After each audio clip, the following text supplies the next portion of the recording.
micro qui est ici. Vous pouvez même, si vous voulez, si on se sent bien à l'aise, bien lousse, l'enlever, le circuler comme vous désirez. Alors, libre à vous. Je passe le micro à Charlie qui va starter le bal. Alors, merci beaucoup. Merci beaucoup pour la belle passe. Merci à tous d'être venus aujourd'hui en grand nombre. Merci également à l'Anti de nous accueillir. Puis merci également à nos panélistes d'être présents. Je vais les présenter donc dans quelques secondes. Pour situer un petit peu le contexte, je dirais, en ce qui a trait à ce panel, ce matin, on va parler de données. On sait que c'est un enjeu majeur, que ce soit au niveau de la collecte des données, que ce soit au niveau de la mise en marché, si je puis dire, de l'utilisation de ces données, mais également un petit peu plus le volet mutualisation. Donc, on va aborder toutes ces thématiques-là ce matin. Comme mon cher collègue l'en parlait tantôt, n'hésitez pas à prendre la parole si vous avez des questions. Venez par l'avant, ça va nous faire plaisir d'interagir avec vous. L'objectif, c'est que ce soit un échange et non pas un long monologue entre nous-mêmes ennuyeux. Sans plus attendre, nos panélistes aujourd'hui. Donc, pour commencer, Émilie. Salut, Émilie. Salut. Émilie Lavoie, qui est conseillère marketing numérique et médias sociaux donc chez lepointdevente.com, c'est bien ça? Exactement. Merveilleux. Ouais. Magali, allô Magali. Bonjour. Donc Magali Julien, qui est elle coordonnatrice au commandite et partenariat et qui est assistante également à la programmation du Club Soda. Et bien entendu Viette. Salut Viette. Allô, bon matin. Bon, salut. Donc Viette Kao, qui est gestionnaire et analyste mutualisation des données chez Synapse C. Je vous propose donc de mettre le pied entre guillemets dans le bain directement. On va commencer le bal comme disait mon ami tantôt. Rapidement, est-ce que vous pourriez nous en dire un petit peu plus sur vos jobs respectifs et sur comment on dirait elles se complètent, si je puis dire, quand on parle de marketing de données dans le domaine donc de la culture et du spectacle? Oui, je peux commencer. En fait, je suis conseillère marketing et médias sociaux. Donc, tout ce qui est la vente d'espaces publicitaires sur notre site web. On a les infolettes ciblées. On a donc des articles de blog, des publicités sponsorisées sur les médias sociaux. Donc, tout ça, là, je suis responsable de ça. Faire le suivi avec les clients. Il y a aussi un grand rôle de conseil, d'accompagnement aussi, parce que c'est pas tout le monde qui a nécessairement touché à ça. C'est pas tous les organisateurs qui ont œuvré là-dedans avant. Sinon, la gestion des médias sociaux, faire toutes sortes de campagnes aussi de ciblage, non seulement pour le point de vente en tant que tel, mais pour les organisateurs aussi, les organisateurs d'événements. Donc, rapidement, là, c'est à peu près ça. Bonjour. Donc, moi, je suis un peu la suite avec Émilie. Je travaille conjointement avec Émilie et je travaille avec Viette. En fait, le Club Soda fait son système de billetterie avec le point de vente. Donc, on travaille conjointement ensemble. Je suis au marketing du Club Soda. Donc, c'est d'analyser un peu nos données, de voir un peu comment ça fonctionne notre plateforme, s'assurer que les ventes soient constantes et puis de faire un suivi avec les producteurs, effectivement, lorsqu'ils bookent au Club Soda. Par la suite, effectivement, le Club Soda aussi fait partie d'une mutualisation. C'est la deuxième année qu'on fait partie du groupe de discussion. La première année, j'étais pas présente, par contre. Moi, j'assiste à la deuxième. Je pense que ça va être la meilleure. Mais en fait, la première était assez exhaustive. Je pense que Viette va vous en parler davantage. C'était de faire un portrait global du quartier des spectacles, d'avoir différents intervenants du quartier des spectacles, d'amener nos données tous ensemble, conjointes, pour trouver des données croisées, puis de faire un portrait global ensemble, puis de comparer un peu nos données, mais tout en gardant effectivement nos données personnelles à chacun d'entre nous pour, effectivement, on est concurrents, mais d'inciter un petit peu plus le partage là-dessus, puis de donner un espèce de portrait global du quartier des spectacles. Pour la deuxième année, on a discuté, on a fait plusieurs tables de discussion. On n'a pas commencé encore la mutualisation, mais les premières discussions disaient qu'on voulait quelque chose d'un petit peu plus concret cette année. Donc, on va analyser un petit peu plus les tendances marketing. On va faire 2 groupes de discussion. Viette va en parler davantage aussi, mais on va avoir quelque chose qui va orienter un petit peu plus sur le tableau de bord pour avoir des données constantes puis un petit peu plus à jour, effectivement, pour qu'on s'assure de faire une comparaison un petit peu plus rapide, mais dans la mesure du possible, effectivement, parce qu'on travaille conjointement avec des chercheurs. Puis, par la suite, effectivement, d'élaborer des tendances marketing, puis de discuter, puis de profiter du fait qu'on est plusieurs intervenants autour de la table qui ont chacune expertise, qui ont chacun leur clientèle au quartier des spectacles, puis qu'on peut discuter davantage là-dessus. Donc, effectivement, je travaille avec un peu les deux. Je vais essayer de compléter tout ce qu'a dit Magali, qui était pas mal complet, en fait. Donc, en fait, c'est ça. Avant, je travaillais au partenariat du quartier des spectacles, où donc c'était un OSBL qui a créé la ville de Montréal pour littéralement gérer le quartier des spectacles. Et cet organisme, en tant qu'observateur, une des missions, c'était de soutenir l'actif culturel, en fait. Comment, en fait, être plus intelligent ensemble, c'était beaucoup de la concertation. Et en fait, un des projets qui était très événementiel, très expérimental à la base, c'était en fait qu'est-ce qu'on peut faire avec ce qu'on a. Et on se rendait compte que beaucoup d'organisations avaient des données. Il y avait juste plus un manque de temps, ressources, capacités pour les interroger. Et on se disait, est-ce qu'on peut les mettre ensemble en fait au-delà des données, c'est plus se mettre ensemble les compétences, les ressources. En fait, si je résume ce que disait Magali, créer une intelligence collective. En fait, on voit que dans le monde culturel, en fait, à chaque spectacle est un nouveau produit qui doit trouver son public et comment mieux comprendre le public qui est lui-même très très très changeant en fait. Et l'idée de mutualiser les efforts dans ce projet, comme l'a dit Magali, c'était une première fois, c'était une première tentative. Ce qu'on a fait, c'est qu'on a donc mis ensemble toutes les bases de données, donc il fallait les faire parler ensemble. Mais l'idée, c'était vraiment d'avoir une espèce de service partagé pour l'ensemble des acteurs du territoire, ça faisait du sens parce qu'il était assez dense en fait. Et rapidement, je vais aller sur Synapse C. Et ce projet qui était très expérimental, on a voulu le pérenniser en fait à la fin. Donc on se disait on devrait peut-être le faire de plus en plus souvent. Ça vaut la peine, il y a quelque chose d'intéressant là-dedans. Et ça a mené à la création d'un nouvel organisme à but non lucratif, là, vraiment au bénéfice du secteur culturel qu'on a appelé Synapse C. Donc Synapse, l'idée de connecter ensemble, et c'est pour un petit clin d'œil au facteur C en fait. C'est super intéressant, puis je pense que ce qui est vraiment encore plus intéressant dans votre cas, c'est que la donnée, en fait, vous en mangez au quotidien, ni plus ni moins, quoi. On va se le dire, donc c'est quand même assez intéressant, puis on voit qu'il y a vraiment une expertise que vous avez développée donc au fil des années, puis des collaborations, puis des programmes comme Viet le mentionnait. Toutefois, pour les novices un petit peu plus, qui sont dans la salle, ou les gens qui comprennent un peu moins c'est quoi la donnée, puis le marketing de données en 2019, qu'est-ce qu'on entend par donnée? Comment vous pourriez la vulgariser, mettons, si vous deviez l'expliquer à un enfant de quelques années, puis surtout, comment on va la chercher concrètement, cette donnée? Je sais pas si Magali, toi, tu aurais quelque chose pour rebondir là-dessus?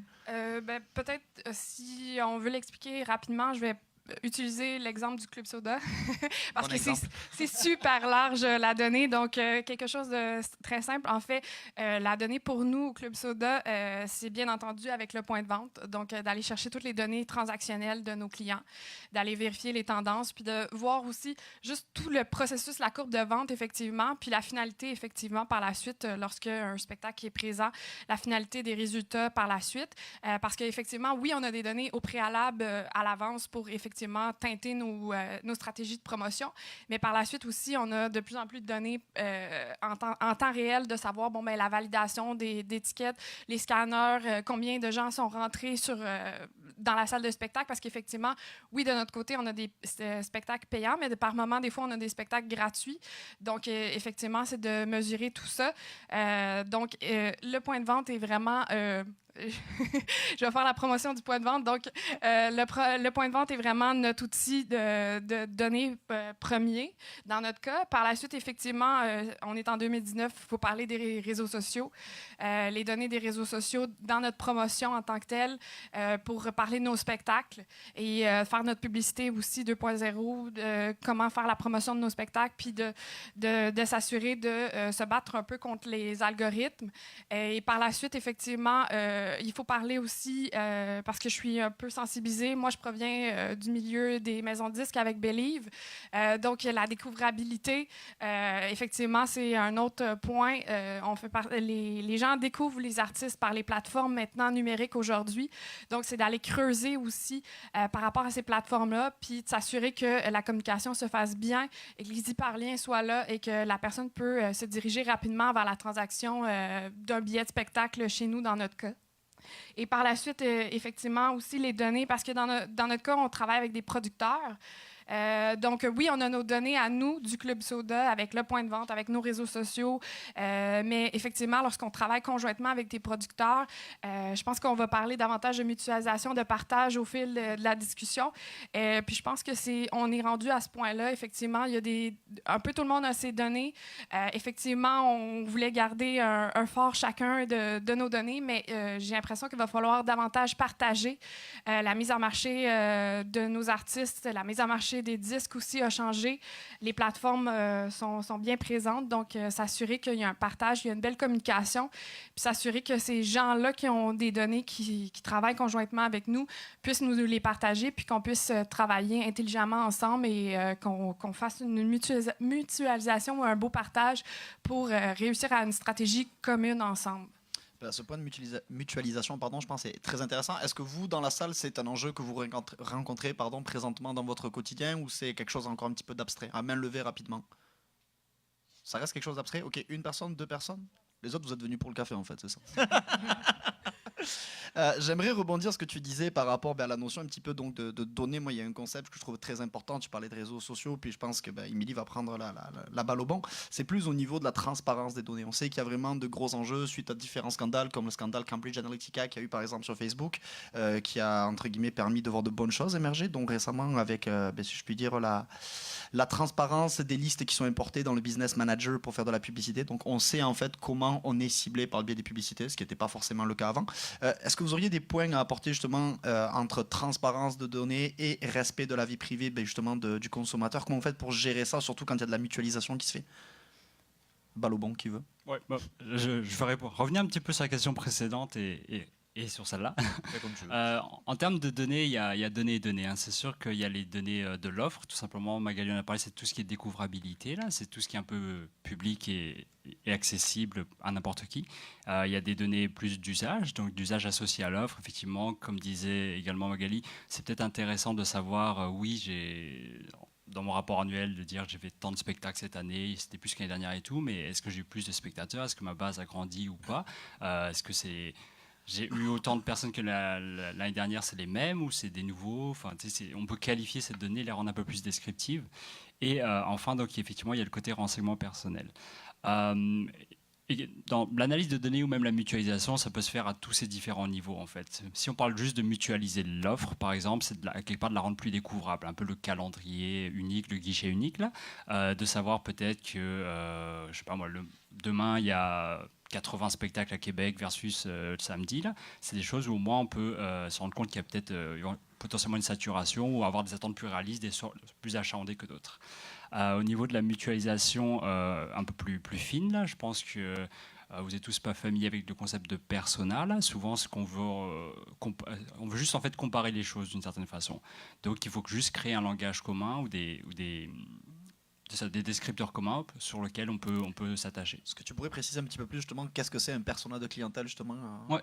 Souvent, en fait, deux choses. Un persona, c'est soit on a déjà une idée qu'on a mettons 5 types de publics différents et on se crée une histoire pour les personnifier et on va mais à quelque part c'est très un peu intuitif là et on se dit qu'ils sont différents parce qu'on va leur proposer des produits différents ou s'adresser différemment à eux. Mais ça c'est une vision à dire où on sait déjà quelque part un peu la réponse. Une segmentation, c'est au contraire si on part vraiment de l'analyse de données, on se rend compte que si on analyse certains paramètres type je sais pas moi, les abonnés versus les pas abonnés, etc. Une combinaison de paramètres, on va émerger des comportements différents et là, on va adapter des stratégies différentes. Et il y a différentes façons de segmenter, de faire des personas, mais c'est vraiment l'idée qu'il y a un élément différenciateur qui fait que je dois agir différemment, en fait. Et pour la transparence, effectivement, donc c'est sûr que ça part tout simplement à la base souvent du consentement, de la politique de confidentialité. Mais en même temps, il y a deux choses. Je pense qu'au niveau de la transparence, il faut bien expliciter, parce que c'est pas juste d'obtenir le consentement, mais le consentement pourquoi exactement. Et l'idée, souvent, c'est pour ça qu'on retrouve souvent des mentions type pour améliorer le produit ou à des fins de recherche, et c'est tout à fait correct.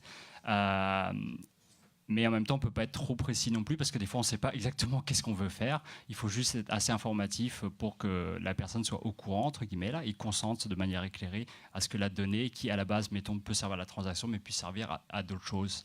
Et dans le cas justement où cette personne, malgré donc l'information qui lui est donnée, parce qu'on va le dire, les petits textes à la fin du formulaire, on ne le lit pas forcément.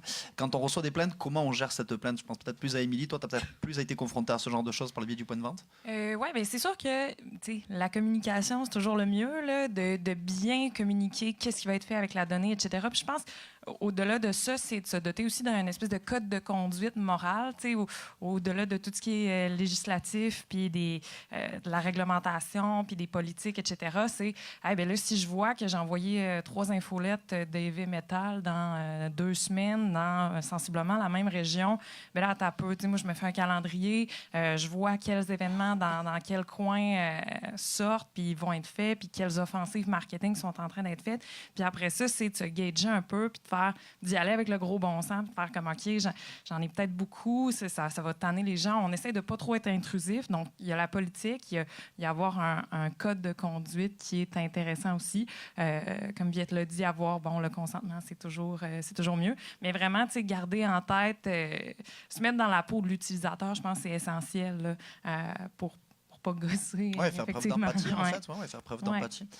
En parlant d'empathie, tantôt, Magali a apporté un point qui était très intéressant. Tu parlais justement des algorithmes. Dans le cas où c'est une réalité, est-ce que vous pensez que justement avoir une meilleure approche par rapport à la donnée, notamment au niveau de la mutualisation, ça nous permet justement de déjouer les algorithmes? On parle beaucoup des algorithmes sur les médias sociaux, notamment en termes de la visibilité, de portée, de contenu, ce genre de choses. Est-ce que vous pensez que travailler justement avec des données plus précises, plus importantes, mieux qualifiées, ça va nous permettre justement à terme de déjouer un petit peu ce que nous imposent les réseaux sociaux en termes d'algorithmes? Je pense que oui. C'est sûr et certain qu'on ne peut pas se battre contre les algorithmes de Facebook là, en tant que tel. On peut améliorer les choses, puis on peut réussir à contrer un peu, puis faire en sorte que notre promotion passe un peu mieux. Mais s'assurer de jouer le même jeu, je pense aussi, puis de s'assurer de segmenter nos communications. Les gens sont habitués à avoir des communications un peu plus segmentées, d'avoir des trucs par rapport à leur goût, par rapport à leurs données à eux. Puis, en fait, faut teinter, je pense, nos stratégies par rapport à ça, parce que les gens sont habitués de consommer dans cette manière-là. La publicité aussi est orientée à ce niveau-là. Donc, les gens sont sensibles à la nouvelle publicité aujourd'hui pour réussir à les sensibiliser puis réussir à accrocher leur œil parmi tous ces algorithmes-là et toute cette publicité-là. Je pense qu'il faut parler le même langage puis segmenter les choses puis s'assurer qu'on vise quelque chose qui leur plaise puis comme ça, effectivement, de déjouer en quelque sorte un peu les algorithmes. C'est très intéressant. Puis je pense que c'est un sujet qui est vraiment d'actualité, on va se le dire, avec les modifications récentes. Avant de parler justement de segmentation de données, parce que c'est le mot-clé un petit peu qui ressort aujourd'hui, comment on peut adapter en fait nos communications aux différents besoins et aux critères communs qu'on a sur nos différents personas de clientèle, j'aimerais justement qu'on parle un petit peu de comment on va créer cette donnée. Parce qu'on a des gros pourvoyeurs de données, on a des Google de ce monde, on a des Facebook qui sont des régies publicitaires colossales. Il y a vraiment des endroits à pouvoir aller chercher de la donnée, mais grosso modo, pour les gens qui sont dans la salle aujourd'hui, comment on peut aller justement chercher simplement cette donnée-là pour l'utiliser, mettons, dès cet après-midi ou dès demain? Grosse question. C'est sûr que, à quelque part, le projet de mutualisation, c'était parti de ça, en fait. Si je reviens sur l'idée de mieux connaître les publics, les clientèles, déjà, on se disait que justement, on voulait créer une capacité, finalement, à interroger les données que tout le monde avait déjà. On était vraiment parti, encore une fois, du fait que tout le monde a un certain nombre de données, déjà, mais il faut juste pouvoir l'interroger pour qu'elle produise l'information qui est utile et pertinente. Donc déjà, tout simplement, on peut peut-être de regarder ce qu'on a déjà à la maison, à l'interne, et justement, en second cercle, on se disait que c'était intéressant de mutualiser, tout simplement, par exemple, sur un même territoire, puisque au lieu de, par exemple, chercher le nom public qu'on n'a pas encore à l'aveugle, au moins regarder celui qui fréquente l'institution qui est à côté, qui est voisine. On sait au moins déjà un indice que c'est quelqu'un qui est intéressé par de la culture, et pas juste du Netflix, entre guillemets, là, et de se déplacer pour y aller, donc voir de l'art de la scène. Et donc, ce serait comme le deuxième cercle à entre guillemets, mieux comprendre. Et en mettant ensemble aussi, on se disait qu'entre une institution qui a des données mais qui n'en fait rien, une qui n'a pas de données et qui n'en fait rien, c'était un peu la même chose, en fait. Comme disait Magali, je pense qu'il faut un peu dépasser le fait que la donnée a de la valeur parce qu'on la détient et qu'on la garde, qu'on ne la partage pas. Au contraire, c'est parce qu'on en fait quelque chose qui a de la valeur donc réelle. Et plus on la croise, plus elle est riche. Je vais donner un exemple. Par exemple, on se posait des questions aussi simples que combien de gens vont à la fois à la danse et à l'opéra, ou à de la danse et du théâtre. Tout le monde avait un petit bout du puzzle, mais personne n'avait un peu le big picture, entre guillemets. Là. Et en mettant ensemble, l'idée, ce n'était pas de savoir exactement qui c'était, mais combien il y en avait. Donc, encore une fois, on était comme relativement éthique et transparent sur le fait qu'on ne voulait pas savoir qui c'était exactement, mais juste, il y en avait combien? Est-ce que ça vaut la peine de faire une offre croisée? Est-ce qu'on peut donc faire des parcours presque de manière différente? J'aime souvent donner l'exemple que si, par exemple, je suis quelqu'un qui vient une fois à un théâtre, mais à 10 théâtres différents. Peut-être que pour chacun des théâtres, je suis quelqu'un de pas du tout intéressant. Je viens qu'une fois par année. Mais en fait, si on se rend compte collectivement que je suis quelqu'un quand même qui fréquente 10 fois le territoire, peut-être qu'on peut poser un regard très différent sur moi. Parce que autant dans le premier cas, chacun m'a catégorisé comme quelqu'un de pas très engagé, qui est très un occasionnel, ça vaut pas la peine de s'attarder sur moi, là, versus un abonné individuel qui viendrait 5 fois, mais en fait, ça peut poser des regards très différents et de redéfinir des façons de penser, en fait. Et si je reviens sur la notion de parcours, en mutualisant, on veut comprendre si, justement, entre quelqu'un qui vient 5 fois à la musique et ceux qui viennent 10 fois dans le territoire, mais c'est quoi leur cocktail un peu qui se sont faits? C'est un opéra, une danse, de théâtre, d'aller à la Société des Arts Technologiques, etc. Est-ce qu'on peut mieux comprendre, en fait, d'une certaine façon, des choses que, encore une fois, tout le monde avait déjà dans son coin, mais que personne n'avait la vue globale un peu.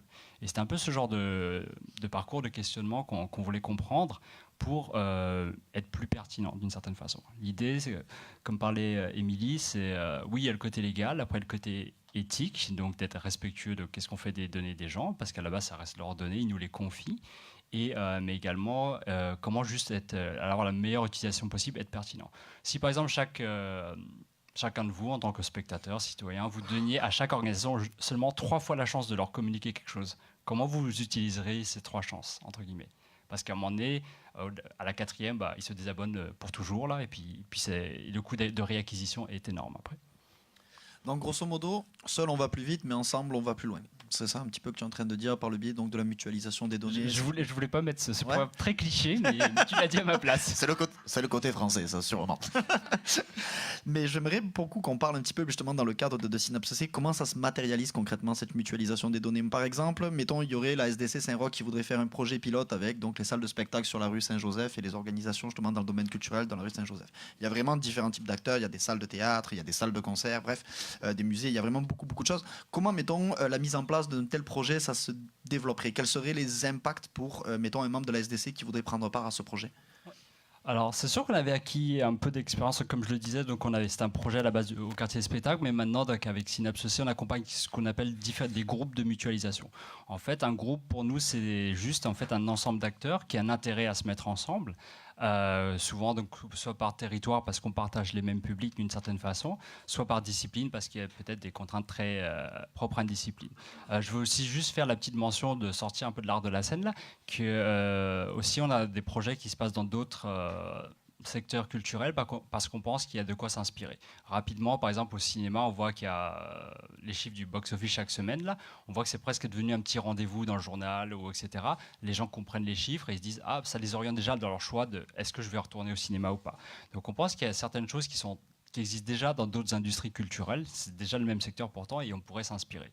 Dans le niveau par exemple, au niveau du livre, c'est sûr que la donnée là-bas elle est super propre. Est-ce qu'il y a des choses sur lesquelles s'inspirer ou même complémenter là c'est des choses qui se discutent. Je ferme la parenthèse autre industrie culturelle. Mais donc dès qu'il y a un groupe qui se forme, bien sûr le prérequis c'est que les données puissent être utilisées. Pour des fins de recherche ou d'analyse, donc les tiers, là, donc si les politiques de confidentialité le permettent, on le fait.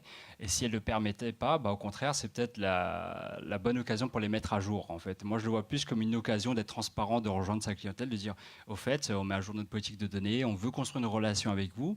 La relation, ça passe aussi par la donnée des deux sens. On veut mieux vous connaître pour être plus pertinent envers vous.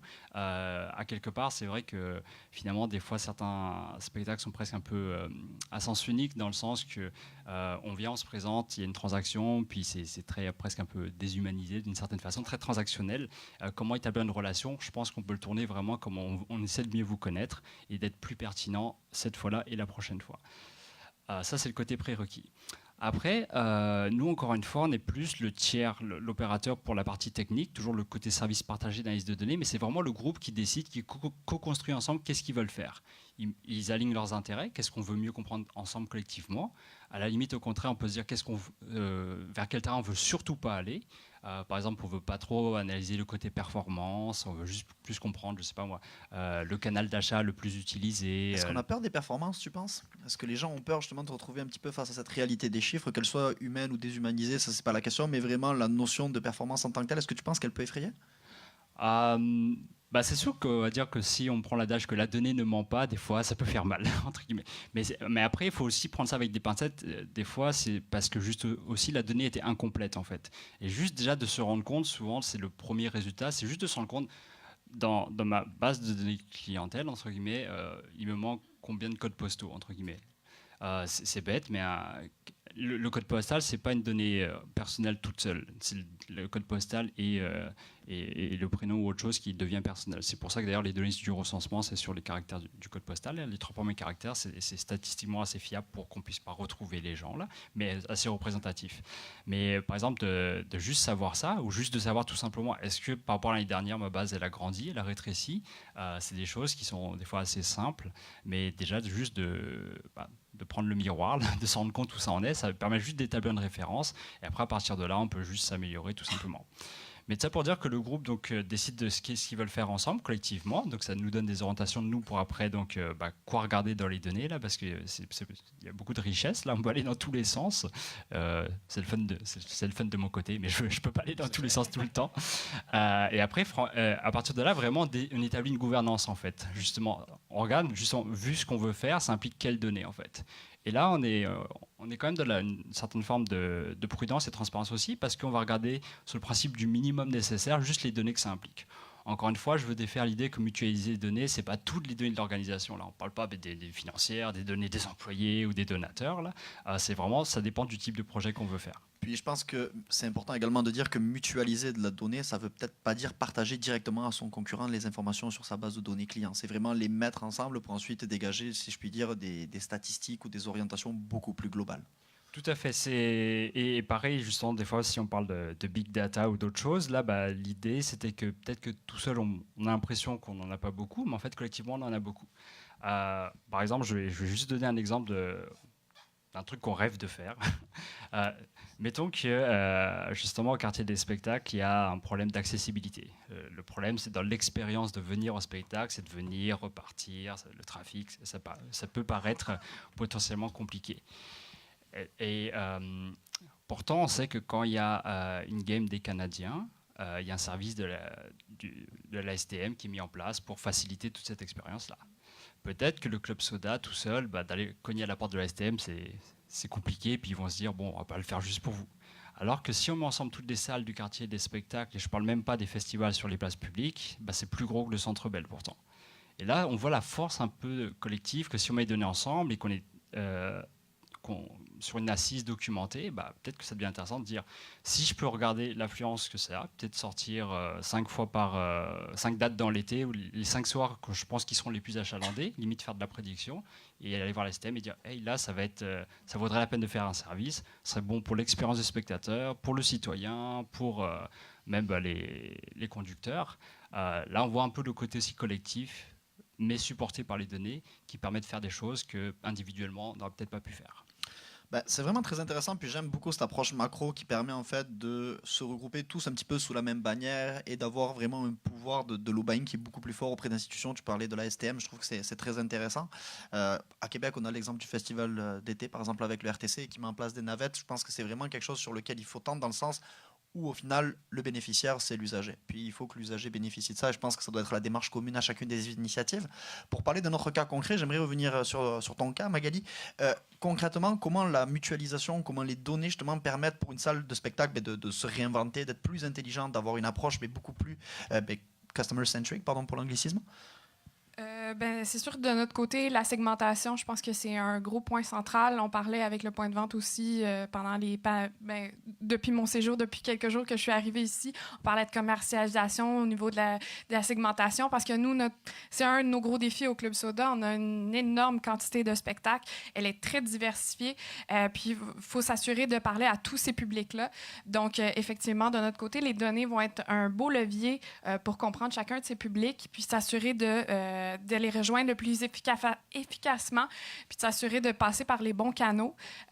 Donc, je dirais que c'est à ce niveau-là aussi, de la segmentation, de s'assurer qu'on parle tous le même langage, puis de s'assurer qu'on a les mêmes catégorisations, les mêmes identifiants, puis qu'on parle ensemble le même langage, qu'on puisse trouver les offres croisées ensemble, et puis qu'on puisse identifier des points majeurs ensemble, et puis orienter tous nos stratégies dans la même optique, parce que effectivement, On a nos ressources à nous du Club Soda, mais je pense qu'on est un bel exemple autour de la table. On travaille ensemble conjointement. Donc, effectivement, si on veut s'assurer de travailler en tag team, s'assurer de partager ensemble, puis s'assurer de faire en sorte que nos stratégies de promotion fonctionnent ensemble, il va falloir faire en sorte de partager davantage, puis de s'assurer d'avoir le même langage de communication ensemble. C'est vraiment très très intéressant ce que tu viens de dire, notamment au niveau justement de parler le même langage, parce que oui, c'est de la donnée, c'est peu tangible parfois, puis ça a un petit peu un caractère froid, si je puis dire, mais au final, la communication reste entre guillemets, le dénominateur commun entre les acteurs. Comment vous faites justement pour faire en sorte d'avoir des jeux de données qui soient dans le même format? Comment vous faites en sorte que les données que vous allez utiliser, je vois Viette qui est en train de sourire parce que ça doit être le cauchemar de sa vie, mais comment vous faites en sorte justement de mutualiser la donnée et de faire en sorte que toutes les données se parlent bien comme il faut, si je puis dire? Encore une fois, comme je le disais, il y a beaucoup de données dans les organisations et l'idée, si on veut attendre que tout soit parfait et tout, on commencerait jamais, entre guillemets. Comme je le disais, juste au contraire, il faut à un moment donné commencer à faire quelque chose, puis après on sait ce qui va pas et s'améliorer. Là, c'est le côté se regarder dans le miroir. Et c'est sûr que dans des projets collectifs, là, en fait, ce qui est intéressant, c'est justement un peu le côté de faire se parler les choses, là, standardiser, rendre le tout interopérable. Il y a le côté interopérable technique, mais aussi sémantique, justement. Un exemple, c'est que justement, les disciplines, ça c'est un peu le cauchemar. Il y a toutes sortes de disciplines, rock, pop rock, avec sans accent, tiré, etc. Mais le meilleur exemple que je peux donner, je pense, c'est variété ou jeunesse. Il y a pas pire que ça, parce que pour toi, variété, c'est quelque chose, pour toi, c'est autre chose. Et jeunesse, est-ce que c'est du théâtre jeunesse, ou même pour toi, c'est de 0 à 15 ans, pour l'autre, c'est de 0 à 12. Il faut juste à moins qu'on parle de la même chose. Mais ce qui est intéressant, par contre, quand on parle de la même chose, c'est qu'après, ça devient comparable. Et souvent, d'ailleurs, on le retrouve quand on parle des segments très connus, type les milléniaux, les générations X, Y, etc. Là, pourquoi ça marche? C'est parce qu'en fait, on sait qu'on parle à peu près de la même chose et qu'on n'est pas trop éloigné déjà. Est-ce que vous avez mis une sorte de lexique en place pour faire en sorte justement de qualifier ces choses-là? Parce que moi je suis dans le marketing, puis des fois je parle des gens avec les milléniaux, puis on n'a même pas la définition de ce que c'est un millénial, quoi. Parce que c'est un terme qui est, on va se le dire, un petit peu galvaudé, quoi. Est-ce que vous trouvez justement des méthodes, des trucs, des astuces pour faire en sorte de dire, voilà, mettons, ça c'est le lexique, on parle tous le même langage? En fait, des deux, je pense, à quelque part, on ne veut pas imposer un lexique. Il y a des institutions qui le font, ou qui sont censés le faire. Au contraire, on est plus un peu bottom-up. Là, on regarde l'état des lieux, ce qui en est, ce qui en est pas, ce qui est complet, ce qui n'est pas complet. Après, on essaie de, comme je disais, dans le côté standardisation, c'est sûr qu'à force, on a développé certains processus automatiques là, pour compléter les données, savoir si une donnée n'est pas bonne. Par exemple, c'est bête, mais pour un code postal, on peut juste vérifier que le premier, troisième et cinquième caractère sont des lettres et les autres des chiffres. Sinon, on sait qu'on pensait l'avoir, qu'il était bon, mais en fait, il n'est pas bon. Des choses aussi simples que ça. Après, en même temps, l'intérêt de standardiser, c'est qu'après, justement, on peut se raccrocher et enrichir les données. Si je reprends encore une fois le code postal, après, on peut bénéficier de tout ce qui est fait dans par exemple, les données du recensement, en fait. Ça permet de créer beaucoup de nouveaux facteurs, en fait, qui permettent de segmenter. Comme je le disais, on peut segmenter de plein de façons. Je pense que la façon classique, c'est la personne qui vient quelquefois, qui est abonnée. C'est le côté segmenté dans le temps. On peut segmenter géographiquement. Ceux qui habitent... dans un tel code postal ou un autre, ou à la limite ceux qui habitent à 10 minutes de ma salle de spectacle versus ceux à qui ça met plus d'1 heure pour venir. Même la notion de distance, elle peut se voir en temps ou en kilométrage. Là. Ou on peut voir aussi tous ceux qui travaillent à côté de mon institution culturelle et ceux qui ne travaillent pas. Ça, c'est sûr que c'est super dur à avoir, mais ça pourrait être aussi une forme de segmentation. Donc, dis-moi qu'il y a qu'une raison de diviser un groupe avec un autre, ça c'est un peu segmenté. Il y a tellement de façons de le faire. Je pense que chaque institution a un peu déjà ses habitudes, mais l'idée c'est via la mutualisation, c'est est-ce que on peut juste prendre un petit peu le temps d'expérimenter, voir s'il y a d'autres façons qui auraient rejoint des publics différents. Je pense qu'à un moment donné, on revient tous un peu à la dichotomie de qu'est-ce qu'on veut faire. Est-ce qu'on veut consolider, donc en gros avoir de la rétention des publics qu'on connaît déjà, mais à un moment donné, si on fait ça très très bien, on va se poser la deuxième question. Comment je connais ceux que je ne connais pas? Et via la mutualisation, encore une fois, ça ne répond pas à tout, là, mais ça donne des premiers indices de quel est le public qui est proche du mien, qu'on sait qui est au moins intéressé par de la culture, voire même par la même discipline, ou avoir au contraire quelqu'un qui ne venait pas du tout en théâtre, mais que je veux faire venir, parce que je sais qu'il était au moins intéressé par de la danse, etc. Par exemple, une anecdote, c'est qu'on a vu que à la base, tout ça était parti aussi d'un projet où il y avait 2 VP marketing de l'Opéra de Montréal et de l'OSM qui se pensaient concurrents, en fait. Puis un jour, ils ont mis ensemble ils ont comparé leurs données et puis se sont rendu compte qu'ils n'étaient pas du tout concurrents en fait. L'opéra, c'est presque plus compétitif avec des comédies musicales et du théâtre, alors que dans la tête des gens, c'était dit opéra, musique symphonique, c'est à la même époque, ça doit être les mêmes gens qui y vont, et en fait, pas du tout. Et de cette mini-expérience est venu vraiment trois gros apprentissages. C'était un, ça vaut la peine de regarder ces données. Deux, ça vaut la peine de parler à ses concurrents, en tout cas ceux qu'on perçoit comme concurrents. Et trois, ça leur a appris que potentiellement, il y avait un potentiel de développement énorme croisé entre les deux, là, vu qu'ils avaient un très petit recoupement. Ça voulait dire que de part et d'autre, il y a une partie de la clientèle, encore une fois, qu'on s'est intéressé à venir en centre-ville pour aller voir de l'art vivant et prêt à payer pour ça, qu'aucun des deux rejoignait. Et est-ce que ce genre de collaboration, parce que j'ai travaillé longtemps à l'Orchestre Symphonique de Québec, moi je jouais du téléphone en fait, la personne qui vous appelait à 9h le soir quand vous vouliez être tranquille, c'était moi, je vous prie de m'excuser. Mais est-ce que ce genre de collaboration au niveau de la data, ensuite ça peut, comment je pourrais dire, ça peut aboutir sur des collaborations beaucoup plus tangibles, comme par exemple des passes qui permettent autant d'aller voir par exemple des concerts par exemple de l'OSQ que maintenant des salles du spectacle au Trident par exemple? Alors ça, c'est sûr que si, par exemple, ça pourrait être un projet que justement, il donne comme la première question qu'on veut faire. Là. Au contraire, c'est plus qu'un projet, c'est quasiment un produit. Là. Mais après, effectivement, contrairement par exemple à des... Parce que j'ai essayé de regarder dans d'autres industries, qu'est-ce qui se fait. Je ne sais pas s'il y a des skieurs parmi vous, là, mais par exemple, le ski passe partout. C'est vraiment des montagnes concurrentes qui se sont dit qu'à un moment donné, pour développer le ski, fallait se mettre ensemble. Donc à chaque fois qu'on passe, je pense, à la première visite à chacune des montagnes, je pense c'est 40%, puis la deuxième c'est 30%. C'est à la fois donc, entre les montagnes et dans une montagne, c'est comme une double forme de de collaboration, tout en restant compétiteur. Donc il y a un mot pour ça, la coopétition. Mais si on y pense, à quelque part, c'est pas si nouveau. Même dans l'industrie, si on prend les transports publics, en tout cas, même entre Montréal et Québec, par exemple, Communauto fait que c'est interopérable d'avoir d'être abonné Communauto et que tu puisses louer une voiture et à Montréal et à Québec. C'est vraiment, encore une fois, pour faciliter la vie de l'usager. Et mon dernier exemple, c'est l'industrie aéronautique. Il n'y a pas plus concurrent que de compagnies aériennes. Et pourtant, on peut acheter un billet chez Air Canada opéré par United. Quoi. Donc à un moment donné, on voit qu'il y a un intérêt quand même, encore une fois, pour développer en général la clientèle. Donc les avions, c'est peut-être pour le voyage. Peut-être aussi, c'est de comprendre au niveau culturel que peut-être que si pour les comédies musicales, quelqu'un qui vient que 2 fois par an, c'est pas beaucoup pour une comédie musicale, mais quelqu'un qui vient 1 fois ou 2 ans pour la danse, c'est déjà énorme en fait. Et en fait, l'idée, c'est de rester de laisser les publics engagés culturellement en fait. Et justement, dans le premier projet qu'on a fait avec au quartier des spectacles, on a vu qu'il y avait des cycles, des patterns, là, en bon français, qui sont quand même longs et c'est à peu près normal aussi. Par exemple, j'aime bien aussi donner l'exemple que, vous m'entendez, je suis français là, mais chaque année, au début, en arrivant à Montréal, à chaque fois en juillet, j'allais à tel festival l'été. Je voulais y aller, mais à un moment donné, je me suis dit, il fait beau, je vais faire autre chose de cette période-là en juillet, d'autant plus que je sais que ça va revenir. Donc à un moment donné, si je viens pour ce festival 1 fois ou 3 ans, c'est peut-être aussi un comportement très normal aussi.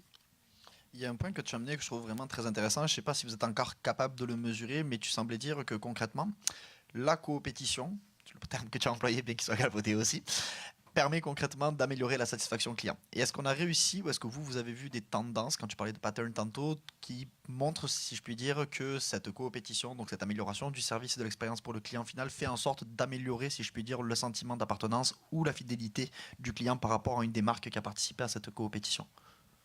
Alors, ça dépend. Dans la mutualisation, on peut analyser par beaucoup de choses. On peut souvent réaliser le recoupement entre 2 institutions ou 2 disciplines, etc. Jusqu'ici, on a été peut-être un peu trop prudent, mais on avait plus fait des analyses par discipline, justement, pour qu'on puisse reconnaître une clientèle versus une autre en termes d'institution. On n'avait pas encore ce degré de confort à l'époque, mais ça remonte quand même il y a 3 ans. Mais par contre, des indices quand même très intéressants qui défaisaient certains mythes, c'est qu'on avait vu que les gens qui venaient qu'une seule fois avaient une grosse propension à ne jamais revenir une 2e fois. Mais que ceux qui viennent au moins 2 fois revenaient plus souvent, avaient plus une propension à revenir une 3e, etc. Donc on voit l'intérêt de laisser les gens engagés. Et ça faisait peut-être aussi un peu le mythe qu'il y a un portefeuille loisir ou un dollar culture maximal, là, entre guillemets. par exemple, quelqu'un qui vient 6 fois, ça ne veut pas dire qu'il est venu 6 fois à des shows à 100 pièces chacun. Là. Il est peut-être venu une fois à un spectacle à 100 pièces, une fois à 20, une fois à 30, etc. On avait juste des indices de ça. Encore une fois, la première fois, c'était très événementiel. On n'a pas pu aller très profondément. Mais en tout cas, ça se donne des indices que plus on est engagé, plus on va l'être aussi à long terme, entre guillemets. Et j'ai perdu un point, mais ça va me revenir. C'est pas grave, tu ramènes plein de bons points, donc si un point perdu, on est correct. Mais je vais en profiter pour passer avec Magali un petit peu plus sur le côté pratique. Est-ce que toi, justement, avec la donnée, tu as appris un petit peu mieux à comprendre justement s'il y avait ou pas justement ces budgets qu'on a trait en tant que ménage, mais justement à la culture ou au divertissement? Est-ce que ça vous a permis de décloisonner un petit peu ou d'éclaircir cette notion-là? C'est sûr qu'on comprend davantage nos clients, les données qu'on va récolter. On a beaucoup appris avec le point de vente, effectivement, pour s'assurer de faire un bon suivi de nos transactions.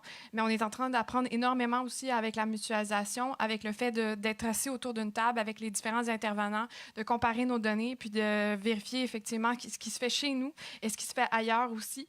La mutualisation, effectivement, passe par les rencontres, la mise en commun des données, mais effectivement aussi le réseautage que ça permet aussi d'être tous autour de la table puis de discuter de nos différents projets, puis de s'assurer d'effectivement peut-être pousser davantage des offres croisées, puis de s'assurer que les tendances communes du quartier des spectacles, parce qu'effectivement, on parlait de la catégorisation, les bénéfices de la mutualisation, mais pour nous, le Club Soda, effectivement, la mutualisation avec le quartier des spectacles, elle est bonne parce qu'on est assis autour d'une table avec différents intervenants, mais c'est des intervenants aussi qui sont un peu différents à nous parce qu'on est une salle indépendante qui n'a pas nécessairement les mêmes créneaux musicaux ou les mêmes créneaux toujours parce qu'on parle autour de la table avec l'OSM, on parle avec la Place des Arts, on parle avec la Maison Théâtre, des choses comme ça.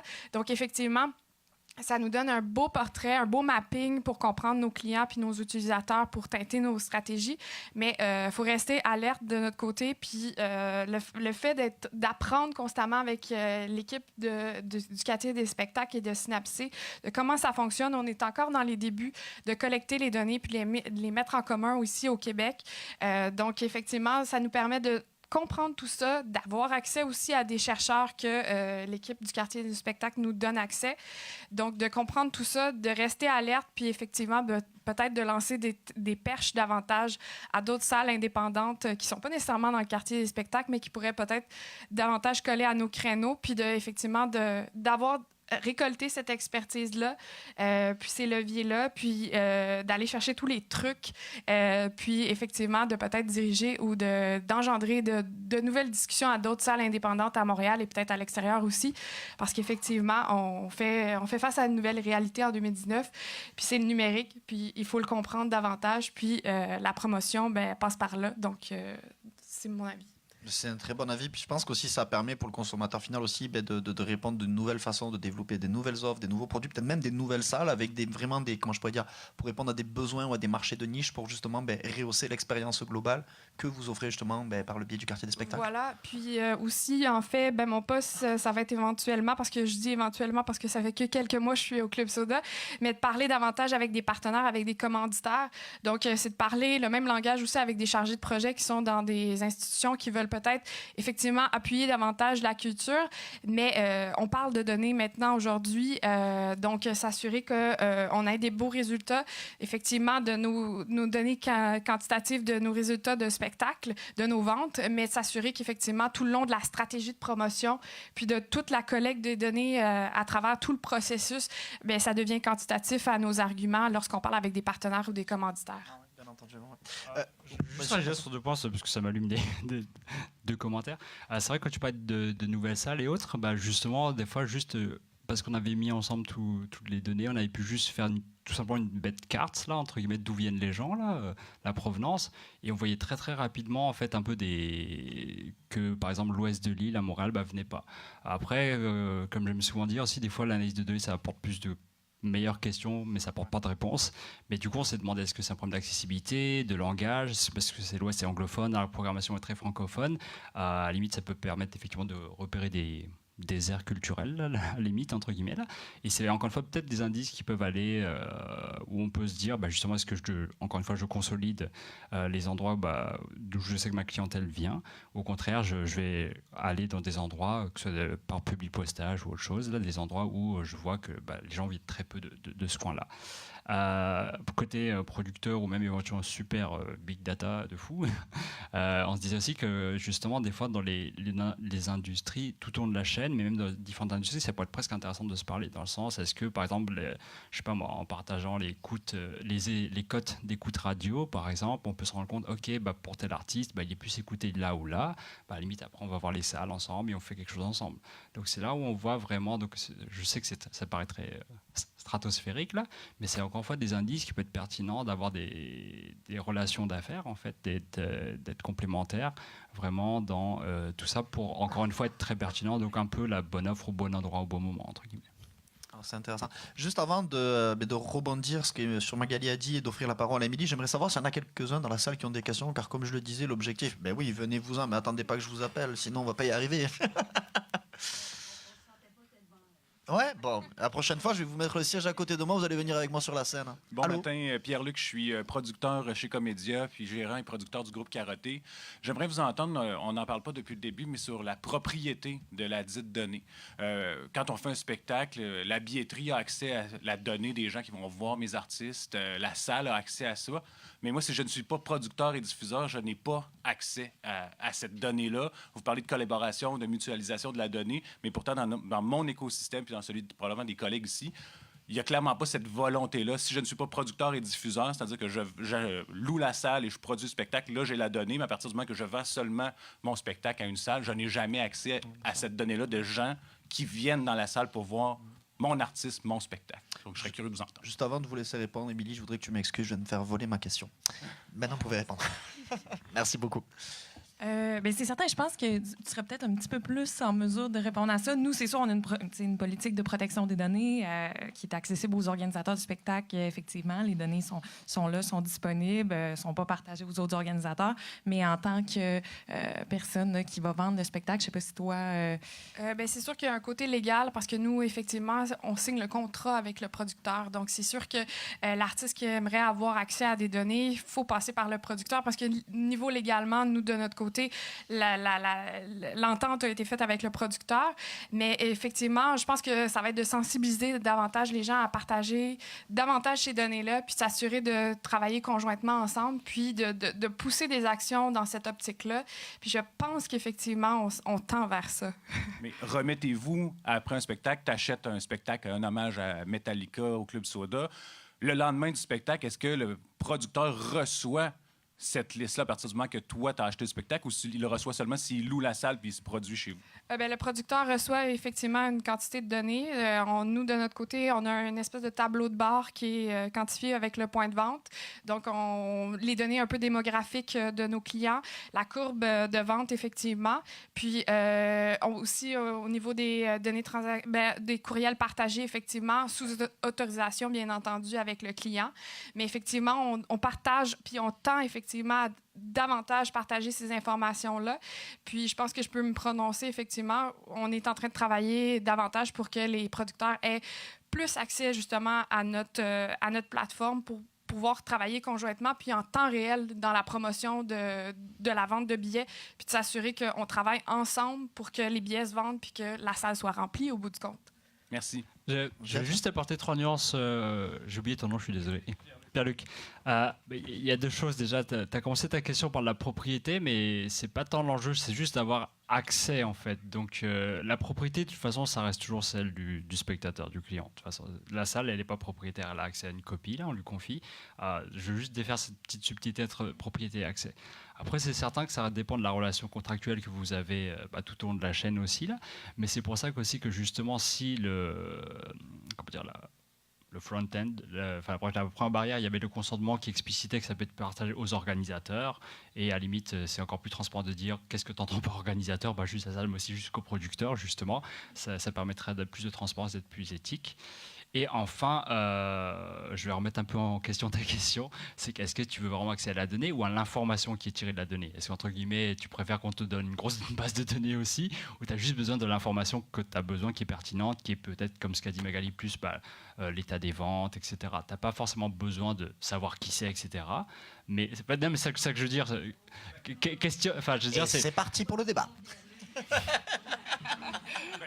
C'est que cette donnée-là me permet, si je sais, c'est des gars, des filles, ils ont quel âge, et surtout, on se le cachera pas, l'adresse courriel pour pouvoir après ça leur dire, j'envoie les Denis de relais à Montréal, mais après ça, je peux avoir accès à ces courriels-là pour leur dire, ben là, j'ai Olivier Martineau qui joue à Montréal aussi, donc si tu aimais les Denis de relais, il y a peut-être un intérêt, si tu aimes les produits de Comédia, ou si Karaté est passé à Montréal, puis on repasse dans une autre salle les environs, si je reçois ces données-là, ben là, je peux envoyer de la promotion, espérer vendre plus de billets, espérer vendre des albums, espérer reacher plus sur mes réseaux sociaux, peu importe. Là, ouais, je comprends bien, mais je sens d'où l'intérêt aussi de se concerter aussi avec la salle, parce que si, entre guillemets, tu te fais spammer à la fois par le producteur et à la fois la salle où tu es passé, là, c'est un peu un doublon aussi. Tout le monde est perdant, en fait. Ouais, c'est ça, d'une certaine façon. Définitivement. Mais à partir du moment où si mon artiste est dans la salle, je comprends que le système de billetterie, à la base, a accès aux données. On passe par lui pour l'avoir. Ouais. La salle bénéficie de ça parce qu'elle a le lien avec le système de billetterie. Mais si mon artiste, quel qu'il soit, n'est pas dans la salle, mais ce spectateur-là ne viendrait pas dans la salle cette soirée-là.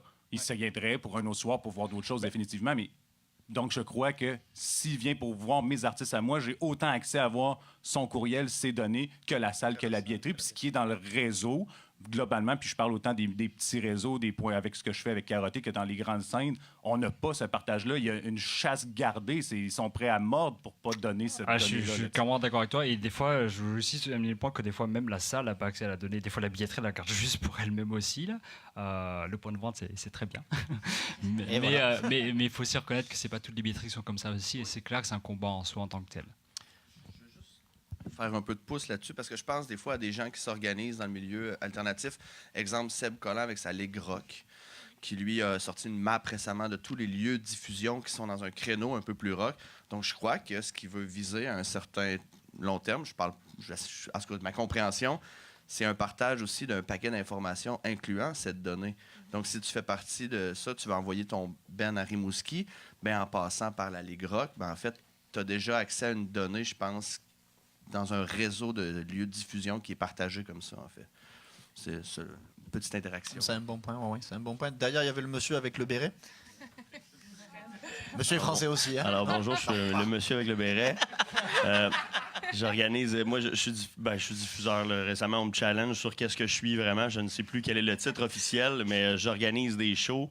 Moi, je suis celui qui achète les shows et qui veut vraiment pas donner le courriel à la personne parce que j'ai payé de la publicité en malade pour être capable de rentrer ces gens-là puis que je l'ai collecté. Puis si je la donne à la personne à qui je vends le show, il va le refaire lui-même après, naturellement. Fait que moi, des fois, je vais produire des shows moi-même qui vont être à perte dans le but d'acheter de la donnée, dans le but de pouvoir faire des meilleurs shows ensuite. Même, je dirais que j'ai basé ma carrière sur construire des shows pour accueillir de la donnée, pour aller faire de l'argent dans d'autres shows ensuite. Mais je pose la question...